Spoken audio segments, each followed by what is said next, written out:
Hello, this time we're looking at Group D of the Euro 2020 tournament layer. So we have the likes of Croatia, Czech Republic, England, and Scotland all competing in this group there. Get to play one match against each opponent. And the top two sides definitely qualify for the knockout stages.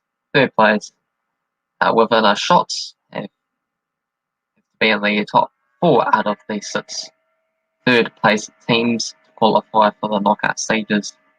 So what I'll do here is I'll position the four sides in what order I think they will finish in this group, and then the winner will go up against the other five winners that I have selected to give you my overall winner prediction.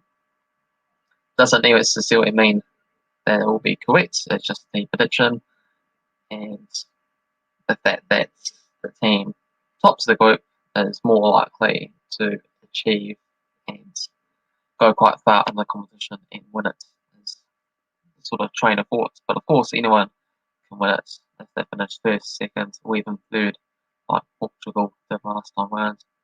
So let's go through the four countries and see what they are all about. Starting off with England, they are a talented group of young attacking players or generation. Concerning the fitness of Harry Maguire and exposed with the lack of depth in the key defensive areas, but still the up-and-coming squad's doing reasonably well. Manager being Gareth Southgate, his fifth year in the job and trying to build on the fourth place finish in the 2018 World Cup. One to watch out for, of course, it's Harry Kane, the World Cup Golden Boot winner, favourite to do so once again here. Goal scoring, assists, and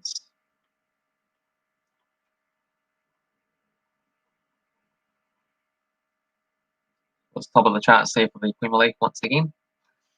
England's past six matches include victories over Iceland 4-0, 5-0 win over San Marino, 2-0 win against Albania, 2-1 against Poland, 1-0 against Austria, and 1-0 victory against Romania. Next up, we had Croatia, a team that England lost to in that semi-final match back in 2018. So they were the runners-up, Croatia, and they saw Wales, Slovakia, Hungary to top their group in qualifying. They had the lowest points total for group winners, being 17, but winners nevertheless. The bad travellers winning only one away game, only team to drop points to Azerbaijan. Their manager being Zlatko Dalic, a 54-year-old, took charge, successfully managing in the Middle East, reached the World Cup via the playoffs, and the rest is history.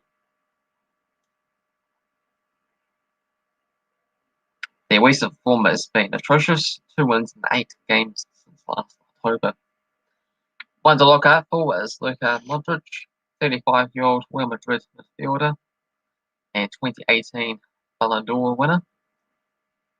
And still really good, quick feet and vision. So if he performs, I think Croatia should do quite well. And playing England first might work in their favour because of Southgate's injury problems at this current stage. But yeah, their recent form low, 3 wins and 5 defeats. So losing a few matches in the Nations League, 2-1 to France, 2-1 to Sweden, 3-2 to Portugal, top tier quality sides, but still defeats. A 1-0 defeat against Slovenia is a bit more unacceptable. So qualifying victories against Cyprus 1-0 and a 3-0 success against Malta. Before a couple of friendly games, 1-1 draw against Armenia and a 1-0 defeat against Belgium. Next up, we have the Czech Republic. 4 points collected in 3 games in the 2022 World Cup qualifying currently in second position for that. Not as strong as their golden generation 20 years ago, when they last were played in England.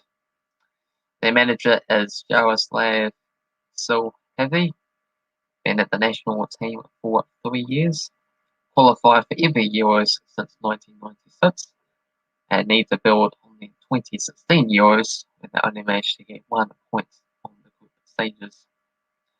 Silhevi took charge of Slovan Liberec to the 2012 Champions League competition and got the side promoted to League A in the Nations League there. One to look out for is Thomas Suchek on the shortlist for Player of the Season, which is something. Not that he's going to win it, but it's nice just to be nominated.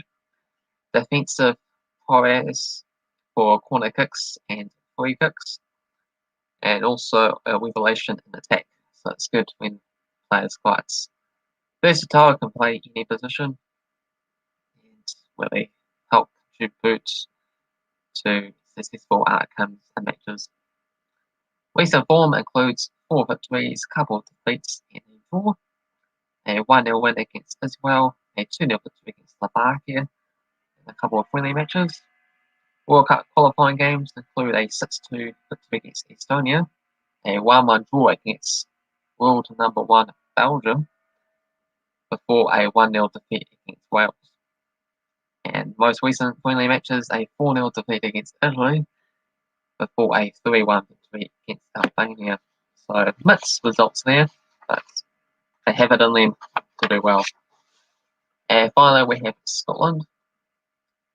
They managed to win 2 penalty shootout matches and qualify to get to this competition once again.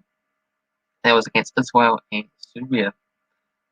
Their manager is Steve Clark, 3rd European Championship, and it's their first since 1996, and their first final appearance since 1998, if you include the World Cup, of course. One to watch is John McGinn. He's a box-to-box midfielder, plays for Aston Villa, and scoring 7 goals in 8 qualifying appearances. Is right up there. And he'll be up against Jack Grealish and Tyrone Mings, who play for England, fellow Aston Villa teammates there. So there'll be some nice rivalry competition going on there.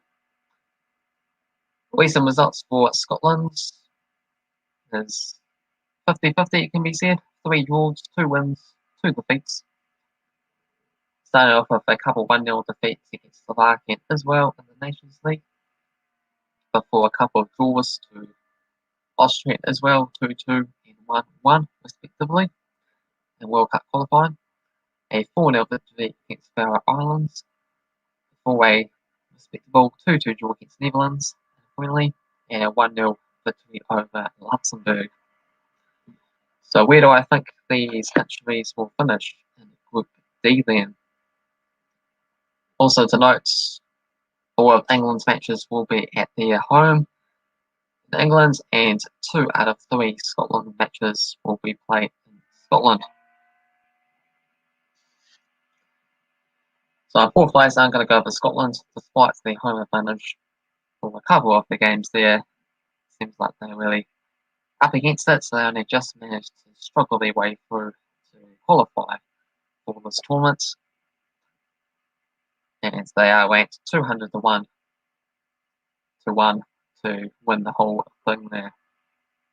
And 3rd place, I'm going to go with Croatia, 26 to 1 to win the tournaments, but they just haven't really impressed me. Don't be fooled by the finals appearance in the 2018 World Cup.